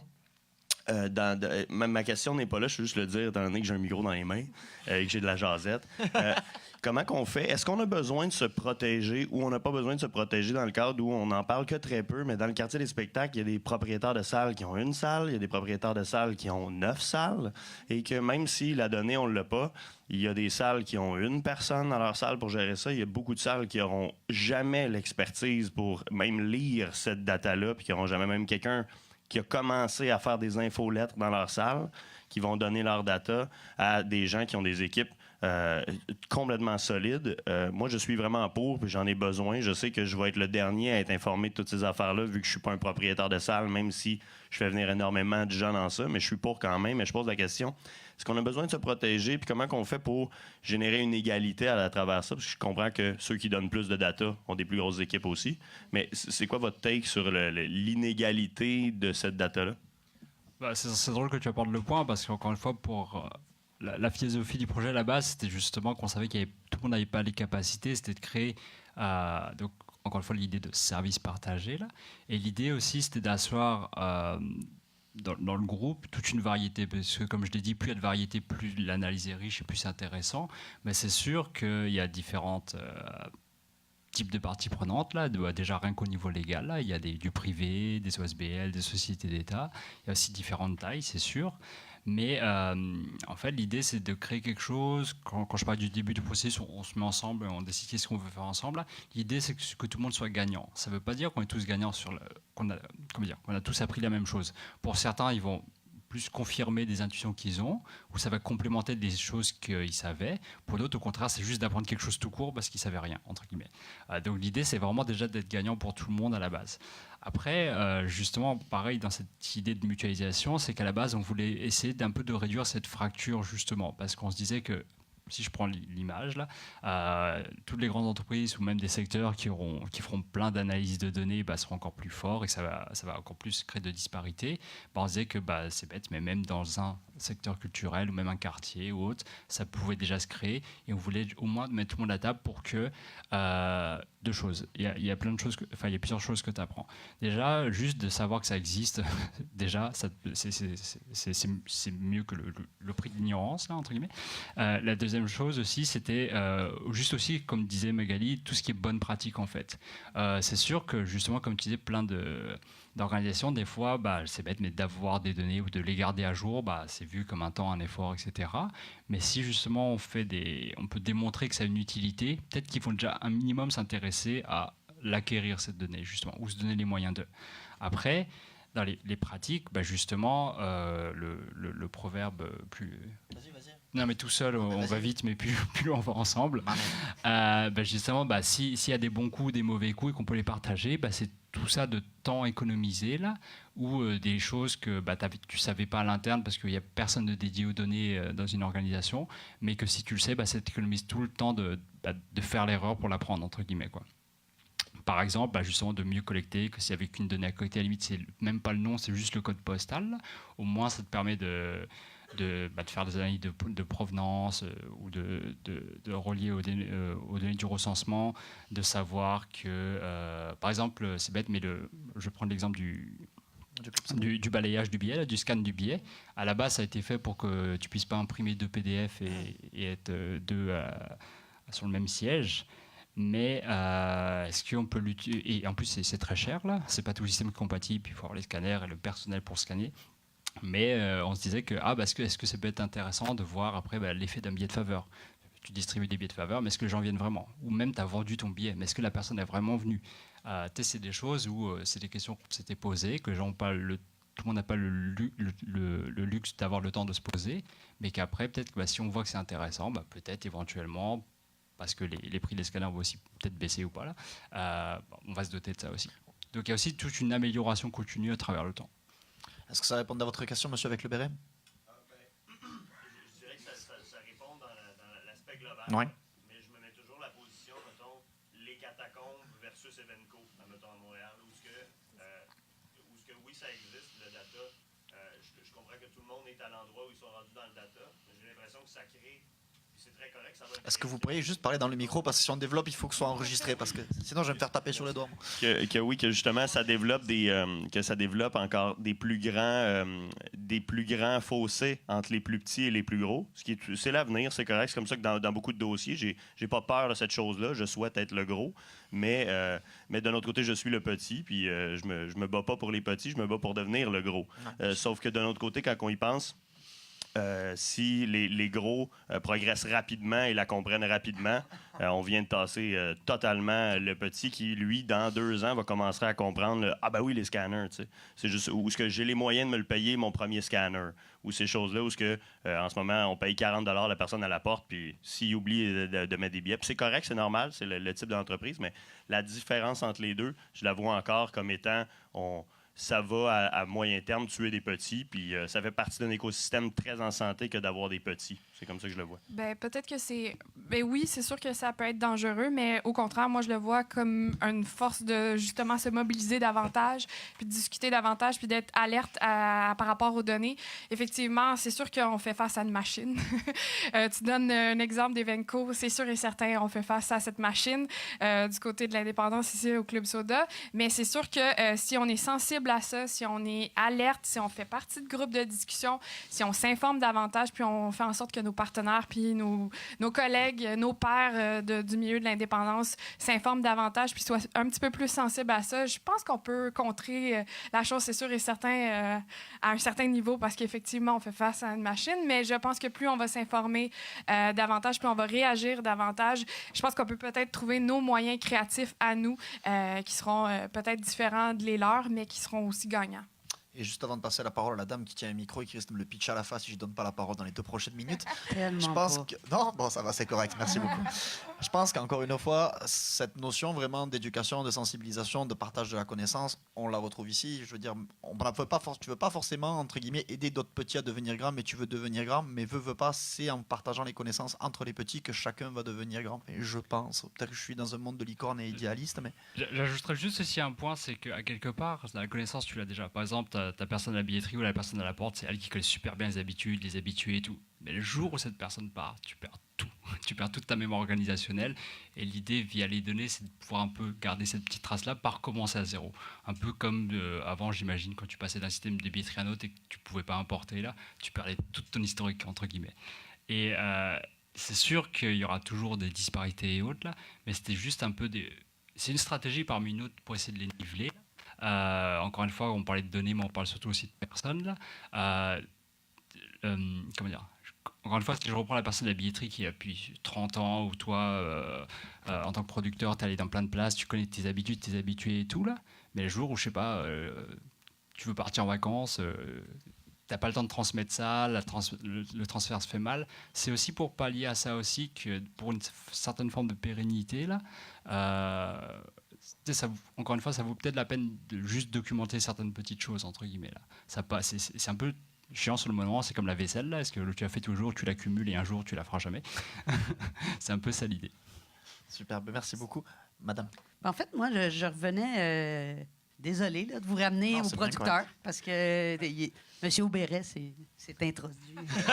dans le tandem de chant, quoi. Fait que moi, je trouvais qu'avec Pierre-Luc, on est allé quelque part, mais on n'est pas allé jusqu'au bout. Je vous entends depuis tantôt dire que c'est une stratégie pour vendre des étiquettes. Ah, OK. Mais il y a autre chose que ça. Il y a évidemment, puis Pierre-Luc allait un peu là en parlant de ces artistes, pour lui de savoir que le démographique de Karaté, finalement, c'est plus du 12-18 ou je sais pas quoi, c'est maintenant du 25-35, ce qui va lui permettre d'avoir une commandite qui devienne... on leur trouve une commandite de vêtements, OK? Non, mais ce genre d'affaires-là, je pense que c'est un peu ce qu'on veut dire par à qui appartiennent les données, oui, vraiment les données, puis c'est pas vrai que c'est au client parce que vous en faites une compilation. Je trouve ça merveilleux là, qu'il y ait une mutualisation, don't get me wrong, je trouve ça vraiment chouette, mais je me demande comment ça se fait que oui, l'OSM, oui, l'Opéra, mais les autres producteurs, est-ce que la disque est là? Comment ça marche, cette affaire-là? Puis pas juste la disque, d'autres producteurs qui sont pas membres de la disque. Bref, voilà. Et c'est le drame. Déjà, moi, je veux juste faire un point que moi, je suis pas du tout dans le marketing. C'est vraiment le but, c'est de donner des indices pour mieux comprendre les publics, et c'est pas forcément transactionnel. Dans le sens que tu peux aussi avoir des, mettons que justement que je sais pas moi, t'es c'est par exemple si on prend l'exemple des bibliothèques, c'est complètement gratuit là, mais l'idée c'est qu'il y ait plus de prêts, des choses comme ça. Donc déjà c'est pas forcément dans un but transactionnel, et tu peux aussi avoir d'autres objectifs. Ça dépend de ce que tu définis comme une réussite. Est-ce que c'est un objectif de diversité? Par exemple dans du théâtre jeunesse, c'est peut-être francophone, c'est peut-être d'atteindre, je sais pas, de mieux intégrer les nouvelles familles immigrantes. Ça dépend aussi, c'est ça que je veux dire, c'est que le succès n'est pas forcément purement transactionnel. Et après, entre un billet de faveur et un billet pas de faveur, là, pour moi, c'est la même chose, entre guillemets. C'est juste que la valeur est à zéro. Ouais. C'est ça que oui. Ouais. Il faut savoir que tu veux de la diversité. C'est le producteur qui va faire cette diversité-là. C'est pas la salle, donc il faut que le producteur soit inclus quelque part. Oui, exact. En fait, je m'étais promis de ne pas parler. Mais on a réfléchi beaucoup. En fait, on réfléchit activement beaucoup sur cet enjeu-là présentement. Puis, pour répondre un peu, ou en tout cas tenter de répondre à vos questions, la première des choses, c'est si Karaté joue sur un festival avec Nickelback, comment je fais pour sortir la donnée qui appartient à Karaté puis celle qui appartient à Nickelback. Donc, comment je garde un certain anonymat à travers tout ça. Puis aussi, c'est qu'à un moment donné, même en gardant un niveau d'anonymat, je pense que tu vas être capable de dresser un profil d'un événement à travers une donnée. Donc, encore là, on va parler d'un festival, un festival qui est très présent dans une région. Si on va dresser un profil des acheteurs de cette région-là, un petit peu indirectement, on vient de dresser un profil d'un festival. Donc, c'est vrai que moi, je pense que les artistes, c'est les artistes que les gens vont voir quand ils vont dans un spectacle. Mais maintenant, lequel artiste ils vont voir, ça devient compliqué. Ça, on ne pourra pas vraiment le savoir. En tout cas, on ne peut pas vraiment le savoir en billetterie. Puis, c'est ça, l'organisateur a des droits aussi à une certaine confidentialité des résultats de son événement, puis bon, un peu toutes sortes de paramètres comme ça. Mais la même chose étant, tu sais, si Karaté va jouer au Club Soda devant 200 ou 900 personnes, puis qu'ils ont traîné une première partie où il y a une première partie locale qui s'appelle Picoté, puis... puis, tu sais... Celle-là, je l'ai pas eu. Autant Nickelback je l'avais, autant celle-là, je l'ai pas eu. Puis, tu sais, est-ce que Picoté a aussi droit à ça? Parce que, dans le fond, ils étaient là aussi. Donc, c'est vraiment une question, finalement, qui a peut-être pas de réponse. On fait des actions quand même par rapport à ça parce que ça change davantage. Puisque je le vois, ça fait juste quelques mois que je suis au Club Soda. Puis au départ, mon poste était un petit peu plus tangent de communication. Puis de plus en plus autour de la table, on précise les choses. Puis mon poste davantage va être poussé pour l'accompagnement des producteurs. Donc l'accompagnement d'un producteur qui vient au Club Soda, comment il peut faire justement tout ce processus de stratégie-là pour bien faire la promotion puis s'assurer que la vente effectivement de billets fonctionne, mais que aussi toutes les autres possibilités, les stratégies par rapport à sa mise en marché peut fonctionner puis avoir un acteur avec qui discuter. Puis c'est pour ça effectivement que je pense que j'avais été engagée dans cette optique-là parce que je provenais du milieu de Believe. Ça fait 2 ans qu'on parle de mise en marché qui est en plein changement. Donc, d'être entouré de tout ça, d'être entouré des artistes, des producteurs, des managers, puis de voir comment cette évolution change, puis justement d'apprendre davantage avec l'expertise de l'équipe du Club Soda, on essaie de tendre vers ça, effectivement. Puis oui, mon poste reste communication, marketing, de faire la promotion des spectacles, mais dans notre optique, effectivement, on parle beaucoup d'accompagnement des producteurs, puis de partager un petit peu plus davantage ces données-là, effectivement, dans la confidentialité, puis dans la restriction de nos contrats, effectivement, mais de s'assurer que si on nous pose des questions, autant que le producteur que si jamais l'artiste, effectivement, parce que des fois, oui, c'est le producteur, mais des fois, on parle directement avec l'artiste qui veut promouvoir son spectacle ou son événement, mais qu'on puisse discuter davantage avec eux. Puis c'est ça qu'on tend davantage, autant pour les données de billetterie. On parle aussi de réseaux sociaux énormément, de plus en plus. Par exemple, avec Yannick de Martineau, récemment, on faisait une série de spectacles. Il avait engagé une équipe de réseaux sociaux uniquement pour builder, effectivement, la stratégie uniquement réseaux sociaux. Puis j'ai fait partie des brainstorms avec eux pour s'assurer qu'on parle le même langage puis qu'on puisse peut-être échanger davantage nos données parce qu'on passait par leur page, effectivement, de Yannick, mais on passait aussi par les données du Club Soda puis avec nos réseaux. Donc, s'assurer que peut-être on peut trouver davantage des idées communes puis peut-être d'identifier des choses qu'un n'avait pas identifiées et l'autre. Donc, effectivement, je pense que ça va être de la sensibilisation puis ça va être effectivement de partager davantage puis que tout ce canal-là, effectivement, tende vers une belle communication parce qu'effectivement, la mise en marché est complètement changée. Puis les revenus de nos artistes, on parle du streaming, on parle effectivement des revenus de spectacle, les revenus de merch.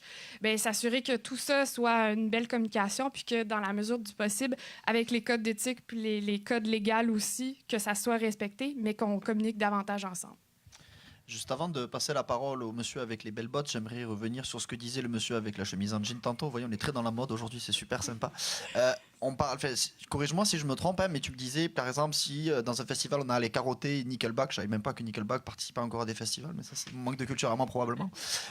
On pouvait pas retracer, si je puis dire, lequel allait assister à un concert de l'un ou de l'autre.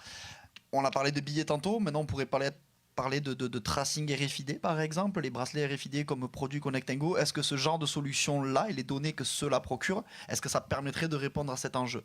On sait que la technologie RFID, c'est encore un petit peu dispendieux, par exemple. Oui, non, mais en fait, ça va, cette technologie-là, mais là, tout le monde est dans un même endroit. Donc, on va plus aller vers une technologie de reconnaissance faciale, voir si la personne a apprécié ou non mais là, on est rendu loin. Là.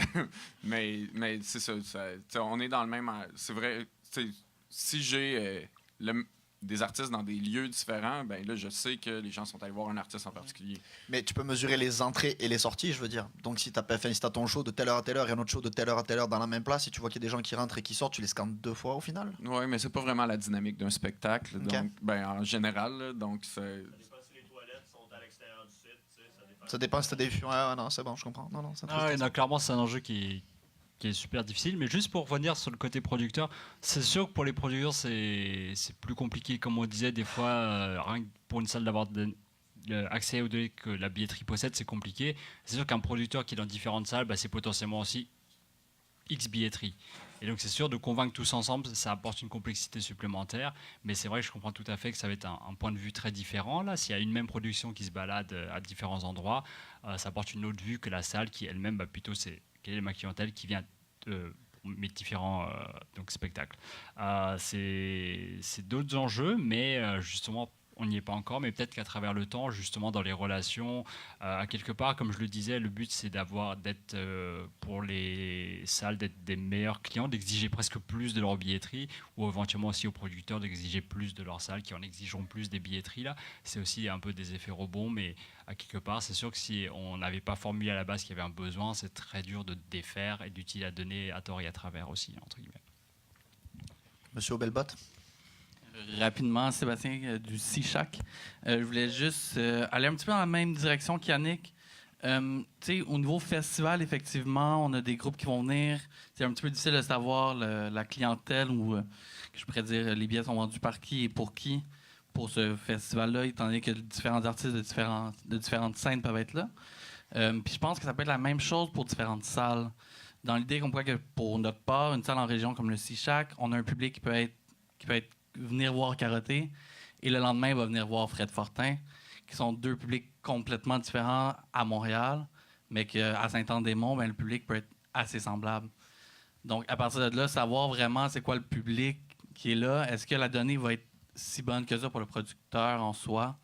Mais c'est peut-être une question à se poser, tu sais, vu qu'on a vu que la réalité est quand même assez différente d'une région comme, par exemple, la Gaspésie que Québec ou de Montréal. Bref. Ouais, c'est un très très bon point. Tantôt, on parlait beaucoup de qui était propriétaire de la donnée. Je sais que le terme Viette te donne un petit peu d'urticaire parce que selon toi, le propriétaire de la donnée est l'usager, puis je te rejoins à 200% sur ça. Mais moi, je pense qu'il y a quelque chose qui est beaucoup plus important de savoir qui est propriétaire de la donnée, c'est qui est responsable de maintenir cette donnée un jour-là. Parce que la donnée, sa vie, c'est comme un être humain. Et je pense que souvent, les marques ont tendance à se focaliser sur l'acquisition de la donnée et non la mise à jour de la donnée, pour que celle-ci justement reste pertinente et valuable avec le temps. Est-ce que vous avez un avis là-dessus sur des bonnes pratiques ou sur des cas que vous avez personnellement vécu? Je dirais, comme je disais tantôt, c'est sûr que encore une fois, c'est toujours un effort à investir de la garder à jour là, mais si on voit quel intérêt, quel usage on peut en faire, peut-être qu'on est plus convaincu du bien fondé de le faire à la base. Encore une fois, c'est sûr que c'est pas tout le monde qui puisse la garder, mais si je te retourne la question, est-ce que tes clients d'il y a 10 ans là, de savoir ça et pas de savoir ceux d'aujourd'hui? C'est quoi qui est le plus pertinent pour toi? Je pense que les deux sont pertinents dans le sens où, en étant capable de mesurer une évolution, tu peux faire de la planification. C'est la base. Je veux dire, quand tu calcules des chiffres, puis que tu veux savoir c'est quoi ton chiffre d'affaires, mettons, moi je suis un entrepreneur, c'est quoi mon chiffre de l'affaires l'année prochaine, je calcule mes prévisions de l'année dernière basées. C'est ça, donc tu as répondu à la question, il faut les deux un petit peu. Là, pour les deux, c'est ça, c'est difficile de choisir. Il faut surtout une référence à laquelle se comparer, mais à quelque part, si tu pars de rien, faut peut-être juste établir encore une fois juste la référence, là. Comme je dis tantôt, juste de savoir est-ce que par l'année dernière, je me suis amélioré ou je me suis pas amélioré. Le but non plus, c'est pas tout évaluer, tout quantifier là, mais c'est juste pour avoir certaines bases, certains repères finalement à partir duquel on peut agir et pas être entre guillemets 100% basé sur le gut feeling entre guillemets. Des fois les données vont juste confirmer ton gut feeling et tant mieux, ça veut dire que ton gut feeling est super bon et du coup tu as une meilleure confiance dans ton gut feeling. Au contraire ça va t'apprendre des nouvelles choses auxquelles tu n'avais pas pensé mais dans tous les cas tu es un petit peu gagnant quand même. Ça demande juste un petit effort à investir, peut-être un un changement de mindset un peu là. C'est sûr que ça a toujours été 100% intuitif. Encore une fois, le marché des publics change aussi au fil du temps là. Donc je pense que encore une fois, le but, c'est pas de devenir complètement tous des 100% data-driven, mais c'est quand même très bon à savoir qu'en 2019, ça devrait faire partie de ta caisse à outils, même si c'est pas un outil que tu utiliseras au quotidien. Okay. Si je peux ajouter, côté médias sociaux, ça évolue constamment, donc c'est sûr qu'il faut toujours se tenir à l'affût, faire un tracking, tester. Je suis bien fan de tester. Donc, le A/B testing, je trouve ça extrêmement important. Vérifier aussi qu'est-ce qui fonctionne le mieux dans mes posts. La vidéo, on voit, ça prend d'expansion. C'est quelque chose qu'on se fait demander, qui performe extrêmement bien. Bon, je vais peut-être un petit peu plus conseiller ça à mes clients. Il y a, oui, la récolte de données et tout ça, faire un constat, faire l'analyse, mais il y a aussi la façon de l'utiliser qui se doit de rester à jour, d'être au goût du jour, puis d'exiger de la billetterie, puis des personnes au marketing, d'avoir un rapport complet, puis de faire comme, OK, ça a bien fonctionné auprès de tel type de clientèle, ce contenu-là a bien marché, puis de se pousser aussi à être créatif, parce que, tu sais, souvent, là, on fait la promotion des événements sur notre site, puis on le partage, puis il n'y a pas de problème, ça fonctionne bien, mais je pense de se pousser à avoir du contenu vraiment, vraiment le fun en utilisant cette donnée-là, c'est sûr que c'est juste du positif. Là. J'aimerais que tu poursuives un petit peu sur ça, Émilie, parce que moi, je suis quelqu'un de communication, en fait. Donc, mettons du business manager, du tracking, tout ça, j'en mange au day-to-day, puis c'est correct, j'aime ça, mais c'est peut-être pas le cas de tout le monde. Pour quelqu'un, justement, qui aimerait se lancer dans le marketing de données à des fins de ciblage publicitaire, c'est quoi un petit peu le starter pack? Qu'est-ce que je dois mettre en branle de l'avant, si je puis dire, en premier lieu, pour justement avoir de bonnes bases sur mon marketing de données en contexte publicitaire? Ouf, il y a pas mal de choses. C'est sûr d'avoir un bon plan de match, tu sais, une espèce de plan de com, si je peux dire, à plus petite échelle, dans le sens de c'est quoi mon objectif, c'est quoi le message que je veux envoyer, tu sais, un peu des questions de base entourant mon événement. Là, je prends, par exemple, un événement juste parce que je suis dans ce contexte-là, puis que c'est, bon, ultimement, l'objectif, on le sait, c'est de remplir la salle, de vendre les spectacles. C'est sûr que moi, mon Google Analytics me sert beaucoup pour quantifier après ça combien je peux charger. Mais oui, d'avoir une idée claire de qu'est-ce qu'on va faire avec cet événement-là, c'est quoi nos stratégies, c'est quoi un peu le public qu'on vise, malgré que on en a des organisateurs qui n'ont pas vraiment touché à ça, qui ne savent pas du tout, là, un souper spaghetti, là, peu importe. Là, là, il y a un accompagnement qui est fait. Puis là, à ce moment-là, c'est bien de tester du stock parce que, moi, je vais faire un accompagnement, je vais regarder c'est où, c'est quand, c'est quoi, on peut s'attendre à quoi, la capacité de salle, etc. On va budgéter. Moi aussi, je vais faire une estimation de combien d'impressions il peut s'attendre, combien de clics, qu'il y ait une gestion des attentes qui soit faite avant, une mise en contexte, un accompagnement tout le long de la campagne qui me dit hey, là, on est rendu à combien, c'est-tu bon, c'est-tu pas bon, est-ce qu'on ajuste, est-ce qu'on passe à un autre test, etc. Puis après, qu'il y ait un rapport clair, qui soit capable de mesurer l'impact de ça.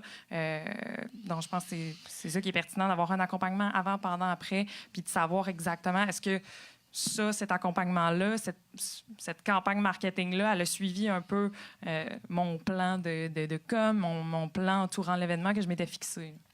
Dans le cas du point de vente et, mettons, de la publicité que vous faites sur les réseaux sociaux, notamment Facebook, j'imagine qu'il y a quelque chose qui doit être assez intéressant. C'est un petit peu le couple pixel Facebook et les audiences qu'on a. Est-ce que vous arrivez sur le point de vente à traquer les différentes étapes, si je puis dire, dans le processus d'achat pour ensuite isoler, les clients qui ne seraient pas forcément intéressants, des clients qui sont venus sur une landing et qui n'ont pas converti, ou encore isoler justement les clients qui ont converti pour ensuite les recibler, si je puis dire? Oui, absolument.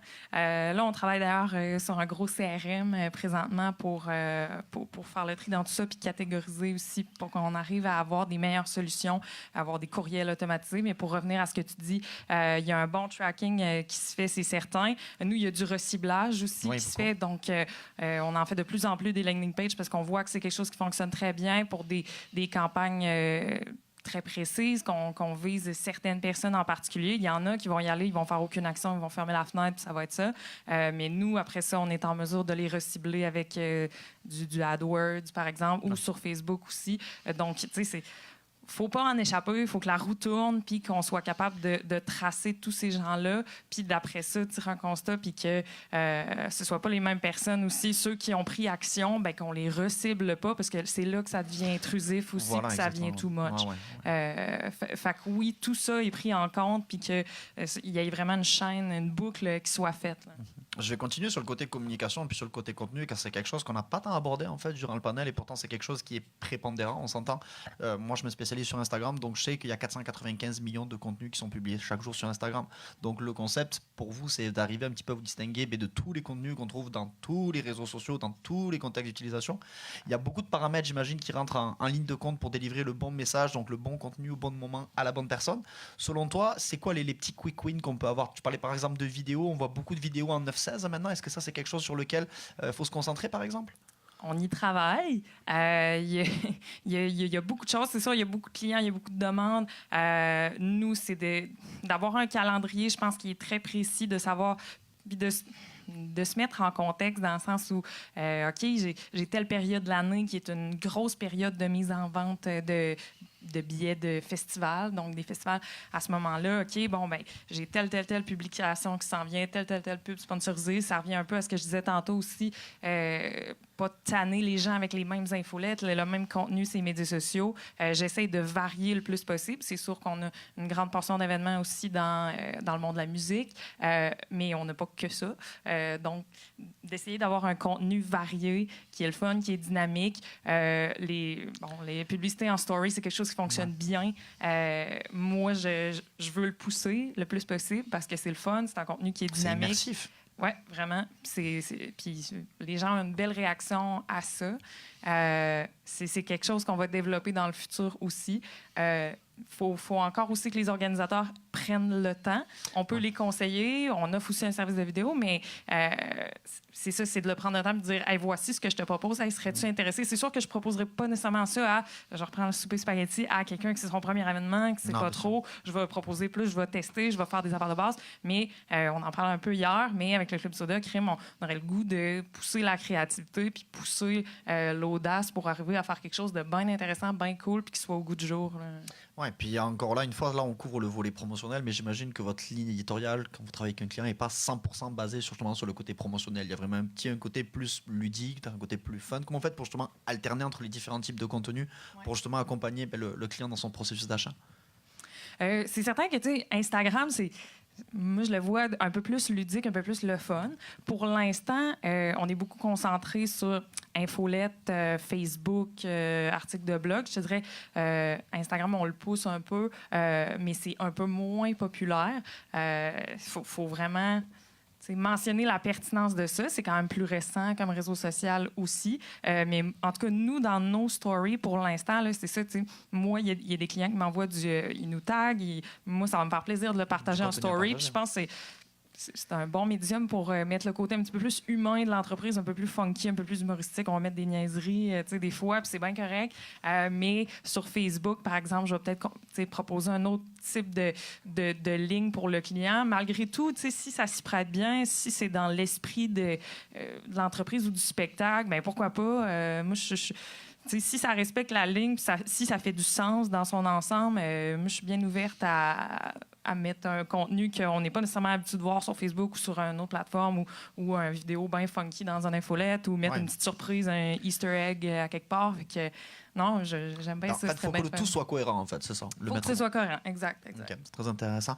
On parle beaucoup donc de réseaux sociaux, donc d'utilisateurs, d'usagers finaux, de consommateurs. Justement, avec tout ce marketing de données, tout ce côté, un petit peu, t'en parlais tantôt, de big data, de prédiction, d'analytique, ce genre de choses, est-ce qu'on ne perd pas un petit peu le côté humain au final? Magali, toi, je sais que tu es souvent en contact un petit peu avec la clientèle, physique, on va l'appeler comme ça, des vrais gens. Est-ce que tu penses qu'avec tout ça, on ne s'éloigne pas un petit peu de la relation humaine, du one-on-one? Je pense pas, parce qu'en fait, de mon côté, moi, les données, je le vois vraiment comme un levier.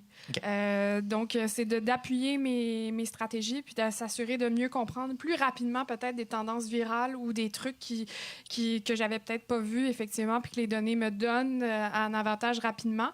Donc, moi, je le vois vraiment comme un levier. On a notre expertise, avec le Club Soda, on est une salle indépendante. On est au courant des dernières tendances. Donc, effectivement, on n'a pas le choix d'être teinté d'être au fil des tendances puis de s'assurer de comprendre nos publics. Donc, oui, nos données appuient nos choses, mais oui, en tant que tel, nos réseaux sociaux reflètent l'ambiance du Club Soda, reflètent le timeline d'une soirée, à quoi ça ressemble d'être autant en tant que client, spectateur au Club Soda, mais aussi solliciter nos artistes aussi locaux, nos artistes internationaux, mais aussi dans notre côté Club Soda, on a une belle tangente de nos artistes locaux québécois, de montrer c'est quoi l'ambiance backstage, c'est quoi l'ambiance sur la scène, c'est quoi le feeling aussi d'être sur la scène du Club Soda. Donc, c'est de faire une belle diversité à ce niveau-là, parce que oui, on sensibilise nos publics, mais on sensibilise aussi nos artistes. Moi, je vais parler en connaissance de cause, on va faire une petite aparté. Il y a un artiste que j'aime beaucoup, qui est un artiste qui fait du hip-hop français, qui s'appelle Hugo TSR, qui était il n'y a pas longtemps chez vous. Puis, il était plus qu'impatient de revenir dans votre salle parce qu'il avait vécu vraiment en tant qu'artiste une expérience incroyable. Oui. Puis c'est fou à entendre, c'est rare. Mais il y a un sentiment d'appartenance, il y a un sentiment de communauté aussi dans notre cas, le Club Soda. Puis il faut s'assurer de pousser ça, puis s'assurer que nos artistes sont bien accueillis, autant au niveau de la logistique, la promo, puis s'assurer qu'effectivement, au niveau des communications, on suive les tendances, puis on s'assure de bien communiquer les choses, puis qu'on capte ces petits bijoux-là qui se passent dans les loges, parce qu'effectivement, nos artistes sont bien fiers d'être au Club Soda. Je pense que vos clients aussi, s'ils viennent de toute la province pour voir des shows comme ça, c'est qu'il y a une raison. Voilà. Super. J'aimerais savoir s'il y avait d'autres questions, parce qu'on va tranquillement, pas vite, se diriger vers la fin du panel, parce que moi, j'ai plus de questions pour être avec vous. C'est bien clair, mais j'aimerais savoir si vous, par contre, vous avez des questions. Parce que c'est ça l'important, c'est qu'aujourd'hui, vous repartiez avec des choses qui soient activables, des choses pragmatiques, des choses qui vont vous permettre d'avancer dans votre day-to-day. Est-ce que c'est le cas? Oui. Wouh! Merveilleux. J'aimerais juste conclure sur une petite note, à moins que vous ayez des points d'or à apporter, mais j'aimerais savoir concrètement comment les gens qui sont ici dans la salle, si je puis dire, si vous pouviez les conseiller très rapidement sur comment mieux utiliser leurs données au quotidien, puis pas forcément sur la mutualisation, bien que ça reste une conséquence, je pense, inévitable sur le plan positif, bien entendu, de la chose, mais sur comment justement mieux utiliser leurs données. Comment on pourrait faire, genre du jour au lendemain, pour ces gens-là qui vont aller tantôt travailler, comment on peut faire pour justement mieux utiliser la donnée et, entre guillemets, avoir un meilleur retour sur investissement sur la donnée, si on peut dire ça comme ça? Mais je parle encore du côté médias sociaux, marketing. On parlait un petit peu plus de mutualisation de ce côté-là. Mais je pense que c'est ça, c'est faire attention au côté intrusif. On en voit beaucoup de reciblage. Les gens ils commencent à être bien plus conscientisés qu'avant. De genre, hey, voyons, je viens de parler de McDo, puis j'ai une affiche de McDo. Donc, faire attention à ça, se faire un calendrier. Outre les lois, c'est ça. Juste faire attention à ce genre de choses-là, puis tracker comme il faut, ça, c'est certain. Ne pas avoir peur de se remettre en question, puis voir qu'est-ce qui a bien fonctionné, moins bien fonctionné, puis qu'est-ce qui s'en vient aussi. Je pense que c'est facile, des fois, de tomber dans une routine de « OK, j'envoie mon infolette une par mois, je fais un post Facebook, let's go », sans nécessairement pousser la note, puis voir quel contenu créatif, le fun, je pourrais mettre de l'avant. On a parlé un peu de l'expérience en spectacle. On met le avant parce qu'on veut vendre les billets, effectivement, mais le pendant, l'expérience sur place auprès des spectateurs, après, c'est sûr, c'est bénéfique pour le groupe, pour la salle aussi. Fait que toute l'expérience en salle, je pense que c'est le fun aussi de le voir. Fait que moi, je pense que ce serait ça. Bon point, merci beaucoup. Moi, je dirais peut-être de rester allumé à cette nouvelle tendance-là, de s'assurer d'aller prendre les informations autant de ce qui se passe ici au Québec qu'à l'extérieur, de voir les nouvelles pratiques, de regarder un peu les tendances qui se font pour effectivement faire pas à pas, parce que chacun a sa salle, chacun a son festival, chacun a ses moyens, son personnel, effectivement, pour pouvoir aller chercher ses données. Puis son expertise aussi, parce qu'effectivement, on parlait d'enjeux d'expertise aussi. Donc, effectivement, c'est de rester allumé, peut-être d'aller voir des avenues un petit peu plus créatives, puis de jouer un peu avec la donnée, puis de voir comment on peut bonifier tout ça. OK. Viet? Oui, je dirais que, encore une fois, je vais reprendre tous les points là. Mais encore une fois, c'est vraiment. Encore une fois, la donnée, c'est un outil, c'est pas une fin en soi. Et je rappelle que l'intention, c'était justement de mieux comprendre les publics. Les publics sont divers, ils sont variés, ça change tout le temps. Et en plus, ça s'accumule à travers le temps. Donc, encore une fois, c'est vraiment un outil pour nous aider justement à rester pertinent Tu l'as dit, un bon contenu au bon moment, au bon endroit, par le bon canal. Justement, l'analyse de données, ça peut juste prendre un peu de recul. Justement, quand tu crées ton infolette, à qui je l'adresse, à qui je l'adresse pas, à quelle heure, par quel canal. Je veux pas à la fois téléphoner et envoyer un courriel et un post Facebook à la même personne. C'est plein de petites... donc, pour faire le plan de com', c'est plein de petites décisions, micro-décisions à prendre. Il y en a plein qu'on peut prendre sur l'intuition, mais plein aussi qu'on peut apprendre juste par le plan de com précédent qu'on a un petit peu documenté. C'est vraiment un peu cette démarche de documenter les processus pour en fait toujours s'améliorer ou prendre en fait savoir quelle recette qui a marché, à la limite pourquoi elle a marché, ou au contraire si je dois changer de recette, mais à quel nouvel ingrédient. Et comme je l'ai dit aussi, on peut commencer aussi, si on n'avait pas de politique de confidentialité à jour, justement c'est le moment de créer la relation, comme je disais là, et on veut apprendre à mieux vous connaître pour être plus pertinent envers vous et être moins intrusif. On a besoin d'un petit peu d'aide de votre côté pour mieux vous connaître, et c'est peut-être aussi par là, pour après aussi prendre le temps un peu de jouer, expérimenter, là, pas toujours comme tu disais dans le quotidien et toujours proposer la même recette. Là. Je pense qu'on aime bien quand en culture, c'est que c'est toujours un peu diversifié, et je pense en tant que spectateur, on devient toujours aussi plus exigeant là. Les choses sont toujours meilleure qualité technique, etc. On devient plus exigeant, donc ils nous challenge tout le temps. Et faut aussi qu'on continue à offrir quelque chose à la hauteur. À s'améliorer, bien sûr. Merci beaucoup à vous trois pour ce bon point, ma foi, je pense, qui bénéficie à tout le monde. Est-ce que dans la salle, il y avait déjà des questions ou des choses sur lesquelles vous souhaitez rebondir, qui ont été dites durant le panel ou sur ce qu'on vient de dire donc nos panélistes? Non? Moi, j'ai une question. Magali, tantôt, tu parlais vraiment de nouvelles pratiques, de techniques qui vont faire en sorte de se distinguer, d'aller chercher peut-être plus de data aussi. Moi, j'en ai une qui marche beaucoup. Et puis, on parlait d'Instagram tantôt. Je pense que c'est le combo numéro 1 sur Instagram, c'est le marketing d'influence. On a récemment fait une collaboration avec Carl-Emmanuel Picard, qui est propriétaire ici, avec le Cirque du Soleil, où justement, pour le spectacle Cortéo, on a fait venir quelques influenceuses pour essayer donc de faire promouvoir le spectacle, puis d'aller chercher un petit peu des tranches d'âge qui se sentent moins interpellées, si je puis dire, par le cirque que leurs parents ou les gens un petit peu plus hauts. Est-ce que vous pensez que justement on va avoir de nouvelles opportunités de collaboration de ce genre avec les influenceurs? Et est-ce que vous pensez qu'avec le temps on va trouver des méthodes pour collaborer et collecter la data que nous rapportent ces gens-là pour ensuite nous la réutiliser? C'est sûr que nous, on s'est posé la question des influenceurs autour de la table du Club Soda. Je sais que nous, ça nous colle de temps en temps parce qu'effectivement, on est côté un petit peu plus indépendant, rock, métal, hip-hop. Donc, je te dirais que les influenceurs sont un rôle. Les Instababes, pas tant. Mais c'est un peu différent. Donc, on jaugeait un peu les trucs, mais les grosses soirées avec Fred, avec qui il a fait Gros Big. On parlait de YouTubeurs, on parlait d'Instagrammeurs. Récemment, on a eu Roxane Bruno aussi avec le Club Soda. Elle est rendue à 4 soirs. Donc, effectivement, il y a une sensibilité. Il faut être à l'écoute de ce qui se fait, puis de suivre ces tendances-là, puis de s'assurer qu'effectivement, lorsqu'ils sont présents dans certains événements avec nous, de pousser effectivement la chose. Mais dans notre côté, peut-être que les influenceurs, oui, on les oublie pas, mais au niveau du Club Soda, c'est pas votre premier outil marketing. Ouais, effectivement. Ok, super intéressant. Dans l'éventualité où il n'y aurait toujours pas de questions, moi je vous remercie beaucoup pour cette 1h40 de bons conseils et de plaisir. Franchement, ça a été un honneur pour moi d'animer ce panel. J'espère que vous avez pris autant de plaisir que moi. Puis j'espère que vous avez pris beaucoup de plaisir. J'en profite rapidement pour vous inviter ce soir dans les bureaux de l'Ampli, lepointvent.com. On fait notre party cocktail de fermeture de cette semaine. Donc, on vous invite. On a des grilled cheese pour tout le monde, la bière du Trou du Diable, puis une bonne programmation avec 5 artistes complètement capotés. Alors, merci.